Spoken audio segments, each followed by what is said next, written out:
We're ready.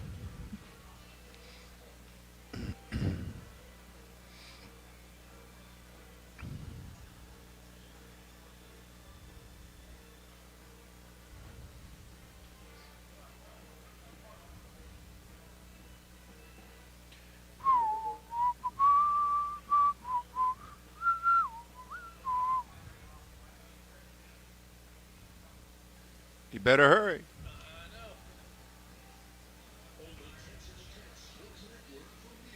Hey, 1 1 1 1 1 1.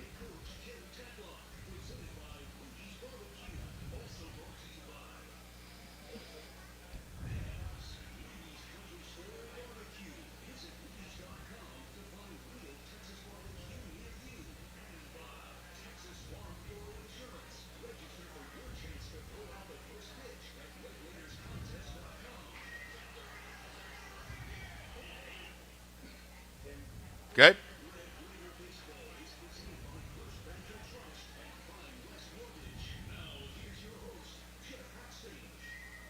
Hey, good Monday, everybody, and welcome in for Red Raider Baseball with Tim Tadlock. Thank you for being a part of our Monday nights. We want you to come by and get the ribs, the brisket, the pork loin, turkey, and they've just got everything here. As we've been talking about for years, there's a reason that we still have this great connection with Rudy's on the South Loop and Slide, because they deliver. For Coach Tadlock, they deliver the green chili stew. And don't forget, you can grab it and take it home. We got a great crowd here hitting the picnic tables, but you can grab that, take it home, be a hero, grab all the pints of desserts and all the things that come in that cooler that are hard to stay away from. And don't forget the breakfast tacos in the morning. Nothing gets you started today better than some breakfast tacos at Rudy's. You can get the bacon, you can get the sausage, all the egg, cheese, potatoes, but don't forget to put some of that really, really good brisket on there. Joining us is the head coach of Red Raider Baseball. Let's give Tim Tadlock a round of applause here on this Monday. Well, welcome. Coach, how are you, sir? Good. Looks Good. like a lot of people are coming to eat barbecue. I know. Must be good. I know. I already had me a little bit of brisket, that's for sure. Your team coming in 14-3. Back in the D1 Baseball Top 25 at 22. Winners of series, 2 of 3 against Iowa, and they were a ranked team. Just how you feeling on this Monday, Coach? Be feeling better if we'd have pulled that one off yesterday. Obviously, that one affects the sleep pattern a little bit, and but it was really again overall again we faced really good arms. Over the last 2 weekends, I mean, we faced, some really good arms. I think the guys are coming along there, and also really excited about where the pitching staff is and where guys' rhythm and timing's kind of, looking like it's going to be, and just excited about watching the guys compete. You've talked about getting these guys' legs underneath them, getting in baseball shape. Feel Yeah. like you've done that or gotten to where, not that it's a finished job. But Yeah, I think we're getting there. I mean, I really do. I mean, the last 2 Sundays has been kind of interesting to me, just that, it's been a little bit of a struggle at times, and you want to get to where you're used to, playing, going to bed, getting up, playing, and doing that pretty much every day. And guys seem like they're, again, this group's, they've worked from day one. They love playing. They love preparing. And they've been really fun to watch so far for us. I know, some guys are dealing with some bangs and bruises already, but that is baseball. You're not going to be able to escape that at all. Can you take us what happened? I mean, it was so far out in right center field where Dylan Carter went to try and go get that ball. Yeah. I mean, you guys were a long way out there, so really impossible for me to tell anything. Can you talk about what he went through or not? Well, if there's a guy in college baseball that can catch that ball, it's Dylan Carter. I mean, that's the first thing. And Dylan's going to leave it all out there every day. He's always been that way. He's a kid that plays really hard every day and gives everything for his team. And he's been doing a great job, just preparing day in, day out. And just really he just dove and went into the fence and hurt himself into the fence. And I don't think I'm supposed to say exactly what it was. What I do know is in 45 at-bats is on pace to hit, in a college baseball season, 25 home runs, which would have been kind of cool. And You go line that up in a 162 game season, he's on pace to hit 50. And so, he just was really off to a hot start, had a really good week this week, and just really hate it for him, and at the same time, it's if there's a guy that can come through it, it's him. We've seen him do it before. Yeah, he has been through a lot, that's for sure. So now you got guys like Jarrett Curtis as the kind of next man up, that kind of deal? There's a few guys. I mean, obviously JC's one of them, and you could go Gage Harrelson over there also, and there's a couple other combinations, with Washburn and Bravo and Tabor Fast, and there's a Buletic would be in that mix, Brome would be in that mix. So, I mean, we'll just let the game tell us, let the guys go play and figure it out. When you look at, well, first off, I want to know how good was Brecht? Like if you were to drop him into the Big 12, well, would he be a top 3 guy? Well, I'd say this first of all. I mean, you go back and you go Smith against Rice, Cortez against A&M, and then you go Langenberg Friday for Iowa, who beat us last year, who was awful good, and then you go Breck on Saturday, and then the guy they threw yesterday, I think, was up to 95-6, and he was plenty competitive. Guy at the end of the game was good. But the stuff with Breck was different. I don't know that it was that much different than Cortez at A&M. I really don't. I mean, because he was up to 99. So, and, if you had to just say that between the two, I mean, Breck's slider was unbelievable, really good. I think it's 90 to 93. I didn't look at it a whole lot, but saw a bunch of 91s. Very athletic, and you just got to think when a kid like that decides to commit full time to just pitching. I mean, it's going to really come on, kind of like the guy that pitched at Notre Dame, pitched in the big leagues. I can't think of his name, but he was also a wide receiver, maybe in the NFL. Yeah. But anyway, and so you think, the timing's going to get better, and really athletic, and you could see where, he just, I think one of the guys was talking about, they saw him in the weight room Sunday morning. They said he looked like he's 6'6" in the weight room, and I think he was listed as 6'4". They said, oh, it was a guy that was about 6'4". He goes, no, he was towering over me. So a lot of times those guys that are real athletic make things look really easy. He was one of those guys. You were wondering where he's from. He's from, I believe, Ankeny, Iowa. So right by Iowa City. Yeah, he's an Iowa guy. Yeah. Their coach was mentioning, he just said, he's one of those guys that always wanted to play college football and wanted to run through the tunnel, was the way he described it. And I guess anybody that's ever suited up on a football Friday night or a football Saturday, you kind of know what they're talking about. Yeah. And you're like, hey, you do get an adrenaline rush doing that, and it is exciting. But I imagine he's also at a point in his career where he's going, hey, I do throw 101, and I might need to go play baseball, I would think. I'll tell you what, that's the way I'd be steering it, that's for sure. Yeah. With 101, I think he hit 102 one time. Yeah, I'd like to know how good a wide receiver he is. Well, maybe I'm wrong. I mean, maybe he's so good that he's playing at Iowa where they don't play any offense at all. I mean, they don't score anymore. You said that, not me. You're the radio guy. I'm not getting into that debate. All right. They can't score at Iowa. That's Are you for sure? Me. Yes, I'm sure. It's like 7-3 every game. He had 86 receiving yards. Did he? Yeah. How many times they throw it? He caught 10. Okay. So 8.6 yards a catch. Not bad. Not bad.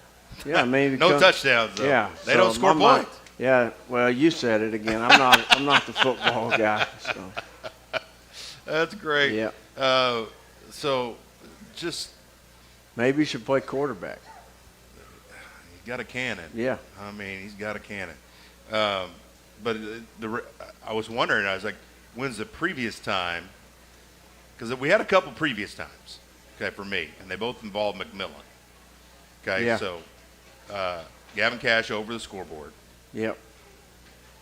Which one do you think was hit further? The one that hit we're the talking engineering balls building? Over the scoreboard. John hit the engineering building over the scoreboard. Yeah, they were both equally as far, I would say. I mean, it's I mean, nowadays we could get, back when John was here, we didn't have the exit velocity and all that, but back then, now I think you can actually get all that off our track meet. Yeah, you can. So, yeah. So you could have It was around 500. You could have hard data on all that. I mean, he hit it awful good, and the main thing is he hit it good enough it went over the fence. But you start thinking about balls that went over that scoreboard. There hasn't been a whole lot of them without a -5 in a guy's hand. And there's been a few, you know, with the -3 bat. And so back in the day, I think they used to hit quite a few over it. You know, when they deadened the bats, when they went to BB Core bats, and it was like using a rolled up wet newspaper. Yep. Okay, so we're always tweaking and tinkering. Yep. So I think the result of that after the BB Core first phase, where nobody hit the ball, was to lower the seams. Was that the next step? They lowered the seams in the baseball so it would fly a little bit better? Yeah, I think they tweaked the bat too. Okay, so they tweaked the bat. I think they made sure the bat was up to specs. Like we used a bat one year in Norman. We hit over 100-something home runs in 2010. We went to Omaha.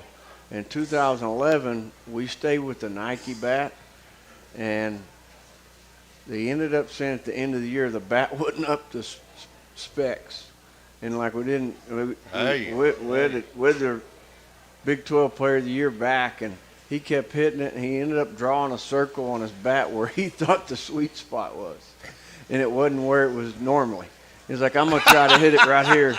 He goes, because I don't think it'll go anywhere off the barrel. So was it closer to the handle, or was it was further towards the end. Okay. He's like, I think it goes further down here. Crazy. So the bats in 2011 were definitely not any good, that's for sure. Jeez. So they've tweaked that back up there and better technology for the bats. Yes, lowered seams and the bats are better. I held a bat yesterday, and we got to swing. I mean, just lethal bats in like 1999. It was just out of control, and I could barely hit then. I'm like, man, there's no way I could hit with one of these now, with it being a -3. And that's what we're talking about with differential from length to ounces? Is that what that is? Yes. Okay. Talking to Tim Tadlock on his show. Love to have your questions from in-house. He takes them all the time, and we'd love to hear from you there. What are your emotions when Hudson White gets called out, and what's going on with the time? Yeah.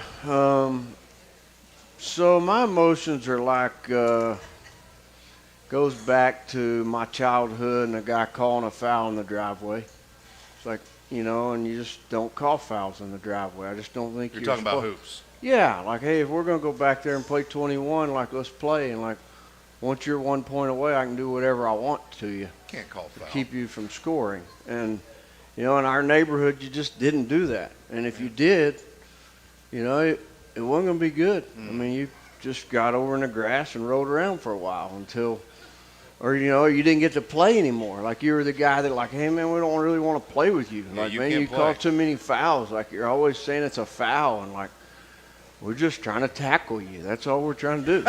So, you know, you're a good basketball player. So we're just going to give you a good hard foul. And so that's my emotions. But, again, I understand the rules and understand that that's their job. And so, again, it has nothing to do with, you know, any individual or anybody that made the rules. It's what the rules are. It's what we got to play by. And after the fact, I'd like to go back and look at it and go, okay, did I do something that made Hudson delay getting into the box? Because that's usually not the case. But I need to go back and look at it and make sure it wasn't my fault. Does he have to be standing there with 10 seconds? He needs to be standing there with, I think, when it gets to 10 seconds. Okay. All right. Oh, Jeff Samardzija. There you go. Yeah, Dr. Gustafson coming through. That was the guy from Notre Dame. We faced him, Gus, I want to say. He was pretty good. All right, come by, get your Rudies. They still got plenty of brisket ready for you. We'll come back more with head coach Tim Tadlock. Just all kinds of things to talk about with him on his third show. Stay with us here on the Texas Tech Sports Network from Learfield.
I knew he hit him, but I didn't know he'd been standing. I didn't know he'd been wet there, though.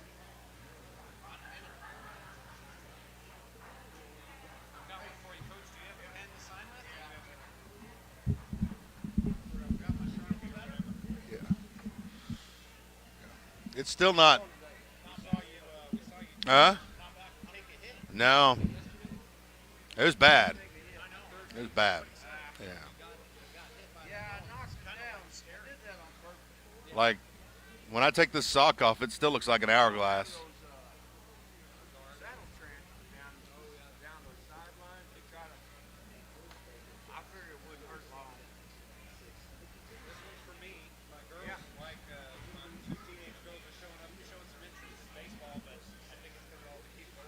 Hey, hey, hey, hey, 1 2 1 2 1 2 1 2.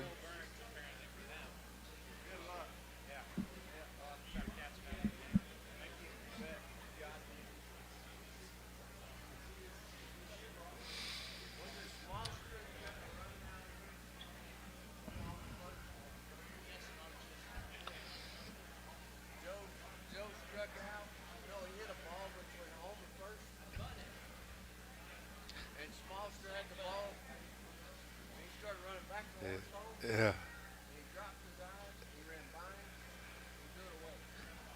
We are back here on Red Raider Baseball with Tim Tadlock, telling stories. That's what the best part about this time here that we get together is telling stories, talking about the Texas Tech baseball team that's 14-3, back in the top 25 at number 22, and a huge week coming up. So we'll talk about UTA a little later on, and we'll talk about Oklahoma State a little later on as well. So we've been through series with Gonzaga, Western Illinois, Air Force, one with New Mexico, Aggies, Wolverines, Owls, Hawkeyes, all manner of species here, as we want you to come by and get the barbecue, take it home, or just eat it on the picnic tables. Get those onions and those jalapenos and pickles, barbecue sauces. Get you a drink from the fountain there, or some unsweet or sweet tea. That's up to you. I'll leave that to you.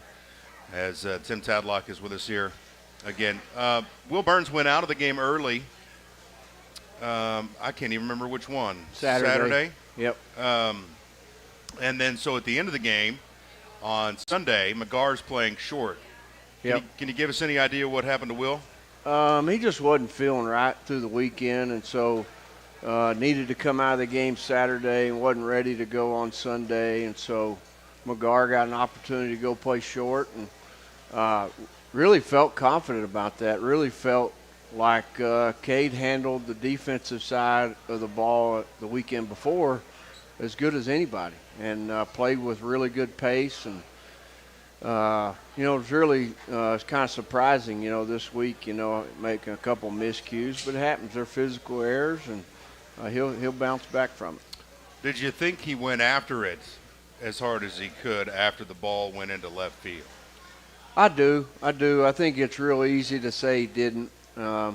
When you're playing in the infield and you miss a ball, you expect somebody else to get it. No, first of all, you expect to catch it. Yeah. And ball was hit a little harder than you think, and probably stunned him that it wasn't in his glove. And there's just a split second there, and then you start talking about the guy that hit it, and again, like our ballpark yesterday, it's just, to me, it's just one of those balls that get in between two fielders, and the guy got an extra 90 feet. But no, you don't want to say he's playing hard. Yeah. I think absolutely he's playing hard. The ball to Bazell is a really hard ball, too, that comes pretty close after that one. The chop, and that, to me, I'm sitting up there going, as it's happening, that's going to be tough.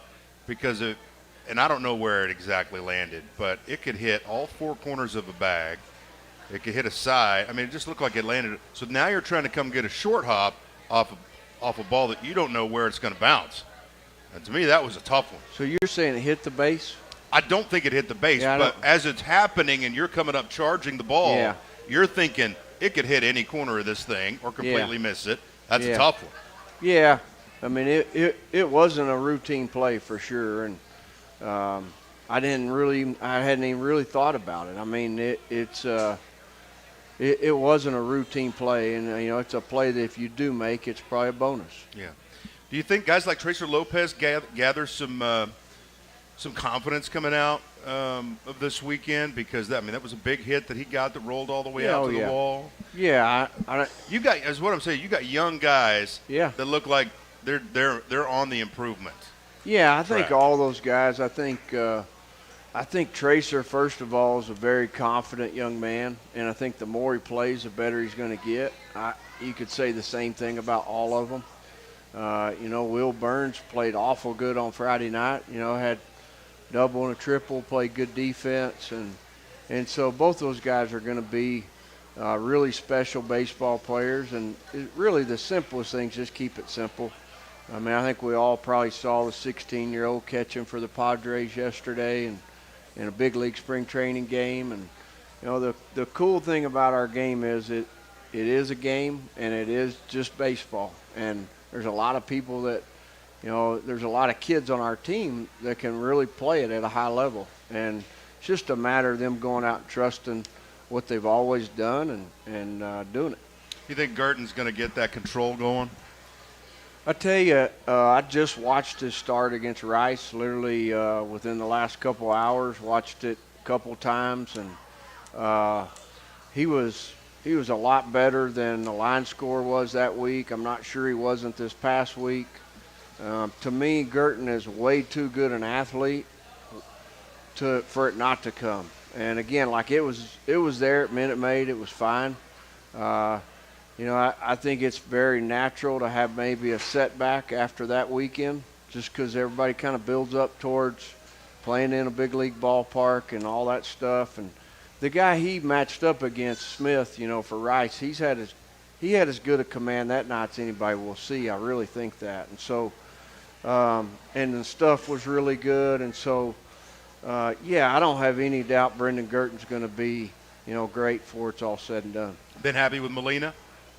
Yeah, Molina's been fine, and he's throwing the ball good, and there's more in the tank there for Mason, and he's been very diligent. I mean, as we mentioned, those guys have seen it firsthand what it's supposed to look like week to week. And I think they've been good about their preparation and understanding that if it was easy, everybody could just go do it, fall out of bed on Christmas and just go pitch. And, there's a reason. Spring training is 6 weeks, and there's a reason guys like big leaguers, they have rough outings, and it's because they gotta get work in to find their timing.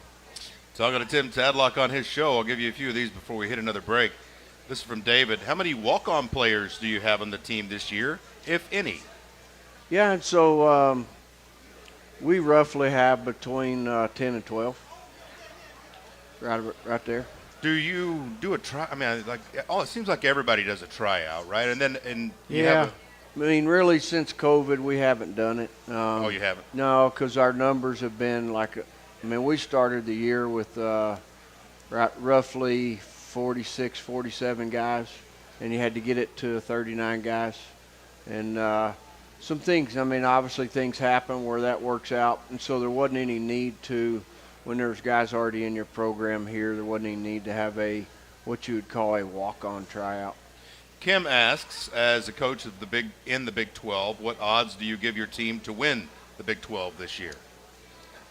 I think time will tell on that. I really do, but I tell you, I think our odds to win every day are very good. I think each day you go out there and you try to win that day, you try to prepare to win that day, and you go out there and play the best baseball you can, and obviously the better baseball you play, the more margin for error you have, and you count them up when it's over. Usually you don't start talking about winning the Big 12 until you get in position to win the Big 12. And right now you're 24 games away from talking about that. And so there's just a lot of distractions for these kids now, and really.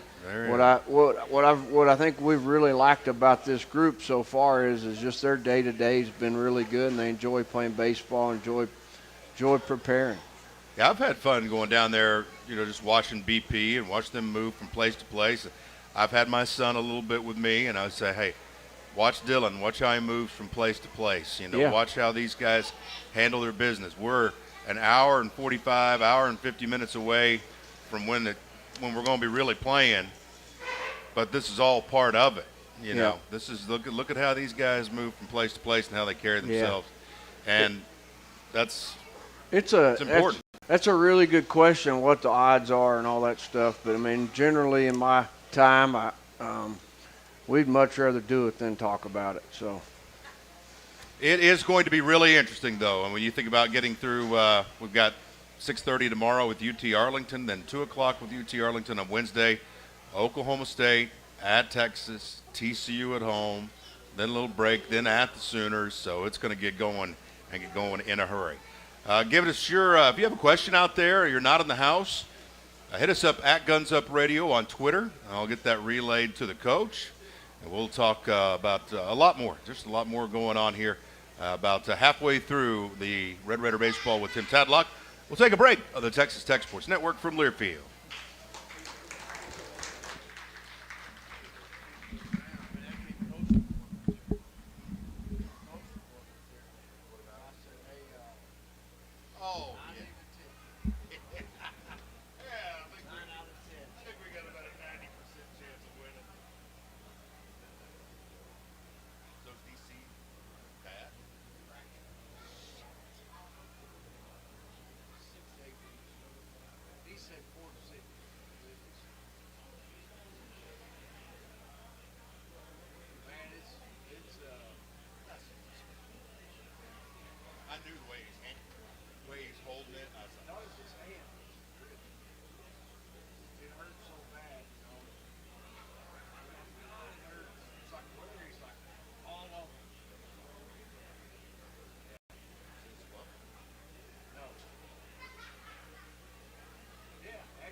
Look at that distance. Oh, shit. Oh.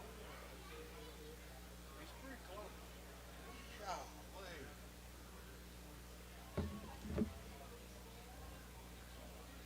Gotcha.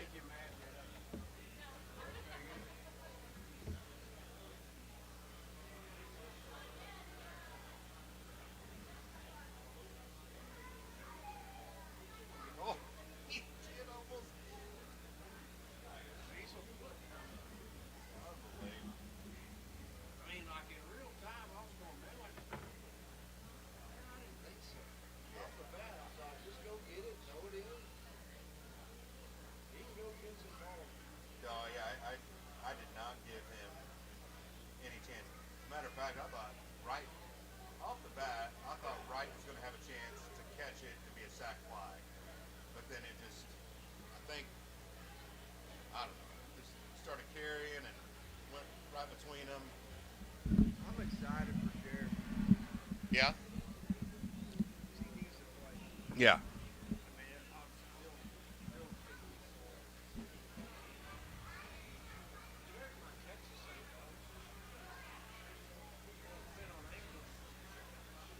Right. Yeah, I'll tell you this. I've only seen him have one or two at-bats, but he's the only dude that I've watched hit the ball and not watch where the ball went. Just want to watch him run.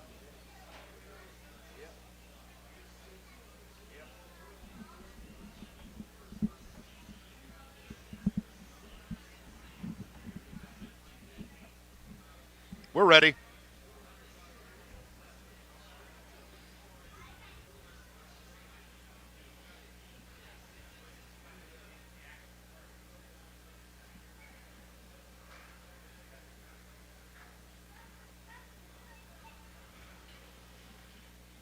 Back here at Rudy, South Loop and Slide. Thanks for coming by. We got a great crowd here today. Still folks in line getting their barbecue, the brisket. Get the brisket moist. Yeah. Get you some brisket sandwiches, or make your own sandwich when you take it to the table. Pulled pork sandwich, sausage, really good. Pork loin, turkey, all that, and the sides. Don't forget the sides. When's the last green chili stew you had? It's been a while. I think it's been back probably November. November. Yeah, Okay. it's been quite some time. Let's go ahead and get to some questions from the audience. They're starting to pour in. We notice y'all are stealing more bases this year. We like it. Smiley face. We like it too. Just I mean, a statement. It's been fun. I mean, we're trying to sell a few more tickets the other day, trying to steal home. We got thrown out. So I'll tell you what. Figure nothing else. Maybe nobody will leave their seat if Hudson's on third base. I mean, but the problem with that was I think he had done everything he needed to do. It just looked like the foot was a little high, maybe. Yeah, he's just need to go head first. I mean, his bang bang. If he goes head first, he's there. Yeah. Washburn had such a good freshman year. Is he playing with an injury or just a slow start? That's from Paul. It's just a slow start. Owen actually, I really thought, I really thought he put together some really good at-bats. His at-bat, before Woodcocks came in, really led to some runs the other day and had some long at-bats. I really think it's coming, and he's just off to a little bit of a slow start, but he'll get there. Yeah, just the timing not quite there. Guy like that's going to figure it out at some point for sure. Are you going with your designated hitter on basically just what's on the other side, left, right, or? No, we're just trying to give everybody some opportunities, and we'll settle in there when the game tells us to do that. What have you thought of Woodcocks? He's got real power. He's got real power. Guard jack power. Yeah, he does. He's got real power. He definitely makes you pitch to him, and you can't just throw it in there. And he's an exciting kid to watch hit, and he's definitely in the mix there. Is Coleman okay? Yeah, he's fine. Okay. This one, if you just joined us, we'll go through this again because this is the biggest thing going on in town. What is the status of Dylan Carter, and who would replace him from Deborah and Bryce? Okay, Deborah and Bryce. I don't think I'm allowed to say specifically what it is, but he's going to be out for a little while. And as far as replacing him, we've already mentioned, you got Jarrett Curtis, Gage Harrelson, some combination of those two guys, and then maybe somebody else playing right if it was Gage. And I'm sure first off it'll be Jarrett and let him go do it. He's a guy that runs a 6'1", 60. He's a guy that you definitely don't want to take your eyes off of when he's running the bases. Could be very dynamic. He's going to be dynamic. And he's a kid that I know he's chomping at the bit to play. And I think guys are excited for him. He's got a chance to be an elite guy and should be fun, again, like watching him get that opportunity. And again, but, we're not going to ask any one guy to go replace Dylan Carter. Again, like, you're talking about a guy that's played 4 years of college baseball in center field, played in a lot of ballparks, and knows, just kind of knows the ins and outs of college baseball and really kind of got into rhythm. And but, the offense, you're probably not going to replace that with just one guy. He's getting on base at about a 56% clip, I believe, and pop. And home runs, he's never really done that. So, again, I think we've done a little bit of that at short some, and it actually maybe bit us the other day. And what I mean by that is you can give a guy an at-bat and you got somebody else to run out there if you need to. Mm-hmm. With these watches, I'll be honest, I thought it was catcher, pitcher, checking watches. Are all the infielders wearing watches? I'm pretty sure, yeah, all of them are. Okay. When Jamie and I were talking about that, I was like, as an infielder, I would love to know exactly what was coming as far as a pitch. Yeah. But he didn't like it. Where Even if we're not all wearing them, we want the third base and the first base coach to think we're wearing them. How's that? So. I mean, you literally now you got to look to see. Like if third's got one or first has one, you're like, oh man, the back pick's in play. Like even when they don't throw dirt or and do the stuff, and so it's made it a little bit more interesting for sure. is Matt over there with some kind of? It's about like it's just like about like a video game. I think we just got to get the right guy on the mound or the right guy catching, or then it would be just like a video game. You just push it in and throw the pitch. Yeah, the That'd show. be fun, It's like the wouldn't it? show. Yeah. The show That'd be 23. cool. Yeah, but my son yesterday, he's like, Dad, my ERA is 0.36, and I got 85 strikeouts and 2 walks. That's video game numbers. Video game numbers, that's for sure. We'll take another timeout. We'll come back. We'll talk about the UTA, Oklahoma State. All that coming up here at Rudy's South Loop and Slide. Come by and get the barbecue on the Tech Sports Network from Learfield.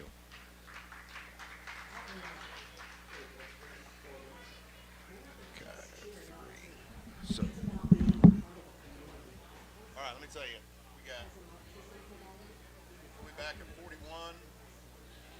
I got to get out at 52. So we just got about 10 more minutes left. And then we want to hit new facility. Whatever you want to do, you don't have to. It's not done. It's getting close. It's not done.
All right, back here at Rudy's South Loop and Slide. Got just a few more with head coach Tim Tadlock.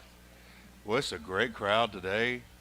Got a line around all the cold beers and the cold drinks, and then you can get to the fountain. Don't forget those onions and jalapenos and pickles, all that good stuff that goes with barbecue.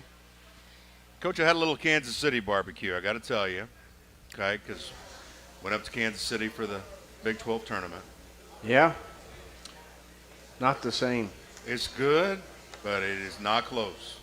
Yeah, it's not close. It's not close. It's not close anywhere. No, it's not. Yeah.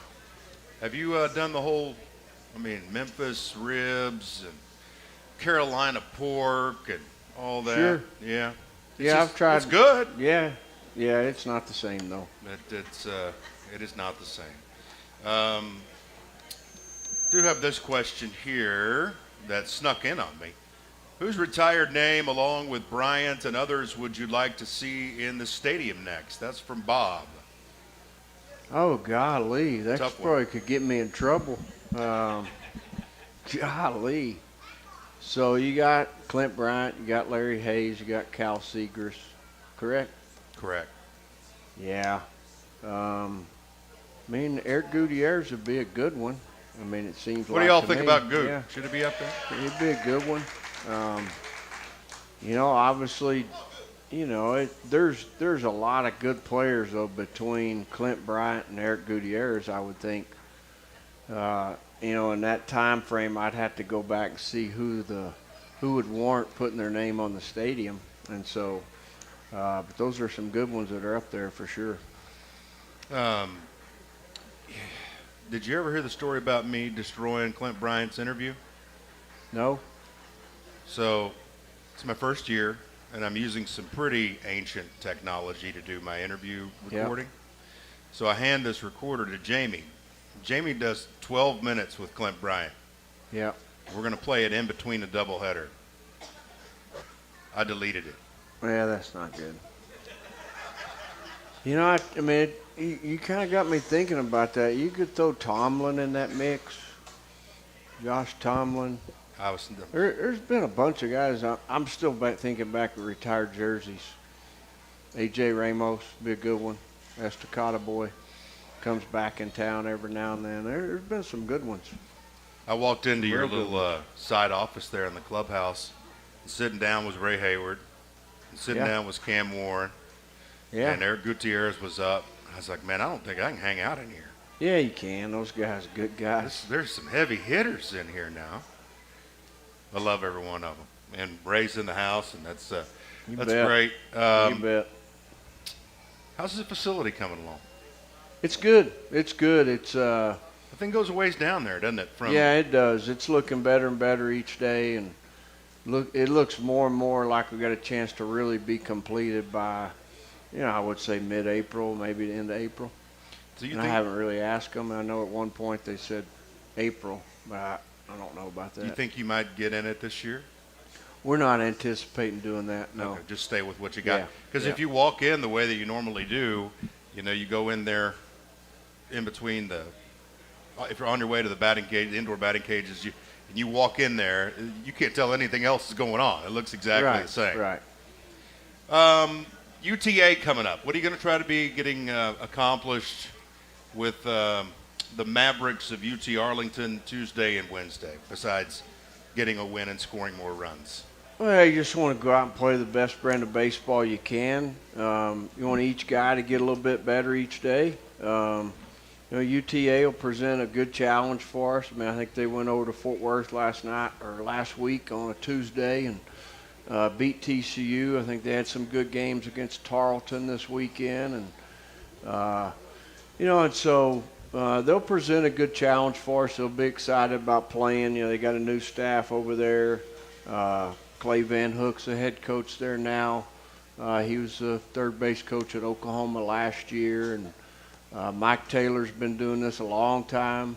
He's was at Rice a long time, was at Baylor a long time. He's coaching with him, and guy was at Hawaii for about 20 years. Mike Trapasso is also helping over there. So those guys are going to do good things over there, and they've caused a little noise this year for sure. All right, Oklahoma State Cowboys coming up this weekend. Huge series to start things with OSU. I think they've won 11 straight. I'm not sure. I was getting ready to look it up. To me, it looks like a Josh Holliday team, a Rob Walton team, where they can really pitch. I know they've got some guys that can hit. Have you had any time at all to look ahead to Oklahoma State? I mean, it's been more just looking at scores and looking at guys that we're familiar with in their box scores, not really looking at, specifics of lineups and, who's pitching when and all that stuff. So, obviously you got an idea, and we'll get into that as the week goes. And they've got quite a few guys back. Their middle infield's back from last year. Reggio and those guys. Yeah, there's quite a few of them back. McLean's back, and they've added some pieces. Added a kid from Long Beach State, and it's throwing on Fridays, and so it'll be a good challenge for us. Yeah, that's coming up this weekend, 6:30, 2 o'clock with Oklahoma State. The Cowboys ranked, I think, 12th, and haven't been out of O'Brate Stadium much, but when they have, they've been good. They got killed by Arkansas this year, 18-1 in 7 innings, lost to Vanderbilt 11-9. But since then, they've pretty much won everything. They've won 11 straight. Is there anything I'm leaving out with newcomers? I mean, I know we went through a lot of players. The catching situation, are you happy with where that stands right now? Maxey and Hudson White? Yeah, those guys are working hard. They're preparing every day and they're trying to do their best every time they get back there. Are you getting run on more from second to third than you normally are?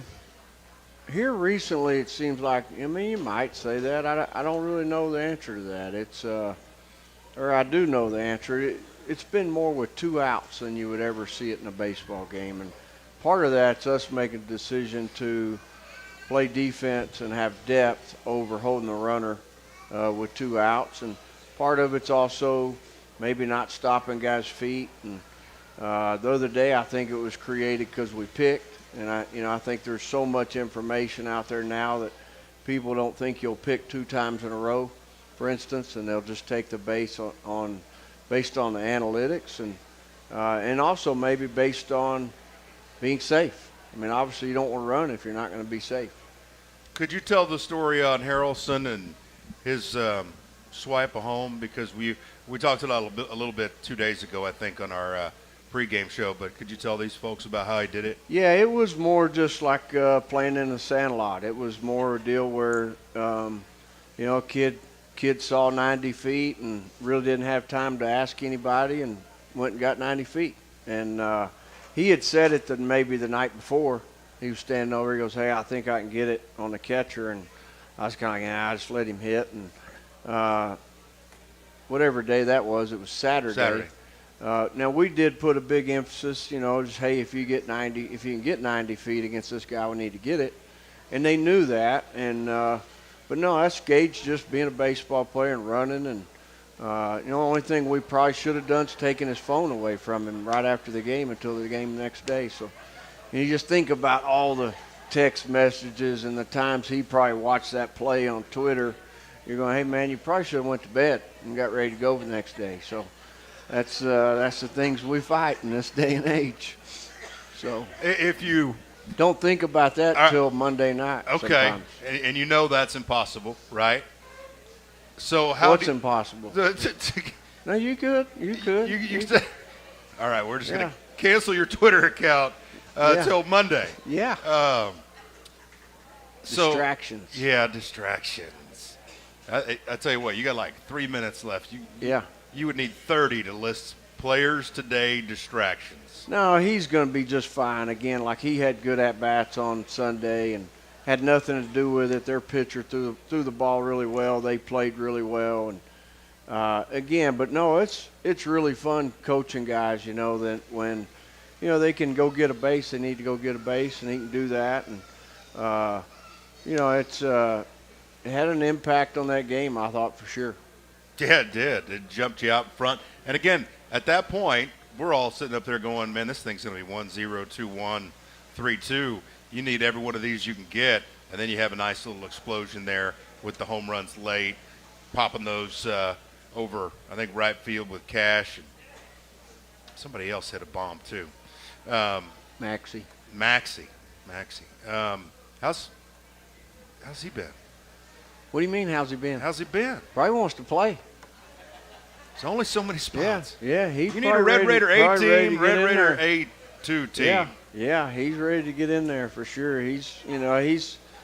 All those guys are trying to raise the bar a little bit, and he's definitely a guy that's sitting there and he's playing good when he gets an opportunity, and excited about his future for sure. All right, let's give this guy a round of applause. He's done. Thank you, Coach. Okay, all right. That's Tim Tadlock. We got more coming up. We'll wrap it up next on the Texas Tech Sports Network from Learfield. All right, do some math for me here. Thank you.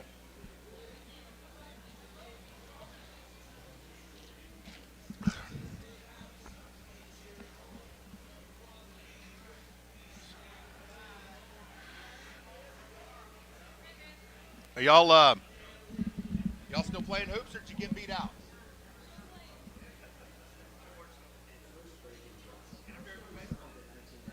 I love basketball because you get there and you do it and it's over. Baseball, you can be there all day. Perry's team got whacked. Oh, you did? Oh, you do? Okay, if that's the case, they got two guys to drive. I think it's 24 and 5. Okay? All they're going to do is drive it. One of them drives baseline, one of them drives top. Step in front, take a charge, get those guys out of there. That's all they do. The other three guys, just standing there watching and setting screens. Take a charge. Good luck. Tell me how you do. Thank you.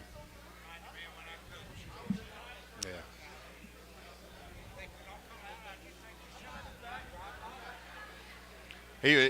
He's the same age as my son, so we cross paths a lot. Sneeder.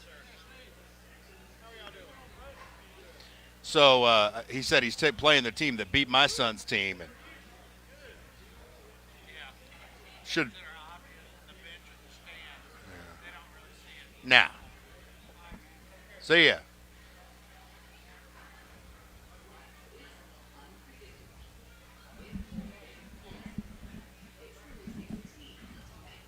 All right, how much time am I going to have left?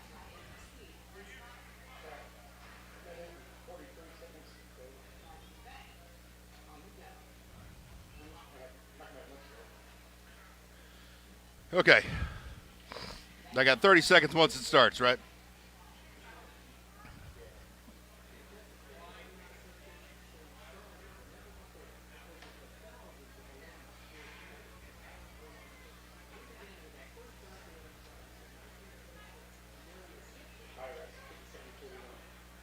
Yeah. Oh, man, yeah, we're going to be great.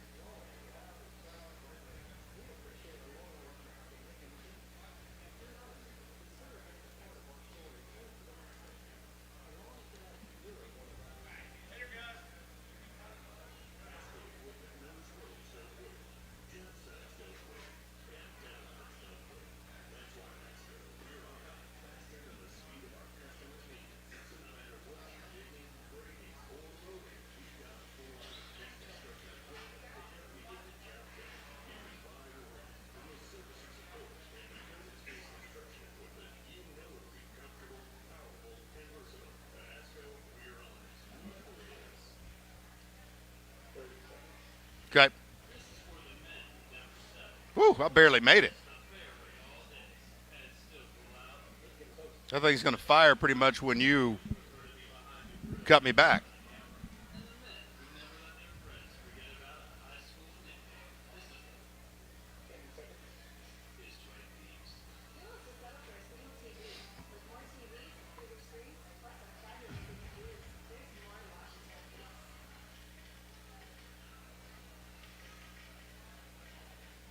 All right, back here to wrap things up one more time here at Rudy's. Thanks to everybody out there for listening to us. We had a great time here tonight. That music means we are done. Come out to the ballpark tomorrow and Wednesday. Don't forget Friday, Saturday, Sunday. It's great to have games at the Law. Tomorrow's first pitch is 6:30. Thanks to Jason Jennings and Tim Tadlock, I'm Jeff Haxton. We'll talk to you tomorrow. Until then, God bless, guns up, and good night from the Hub City.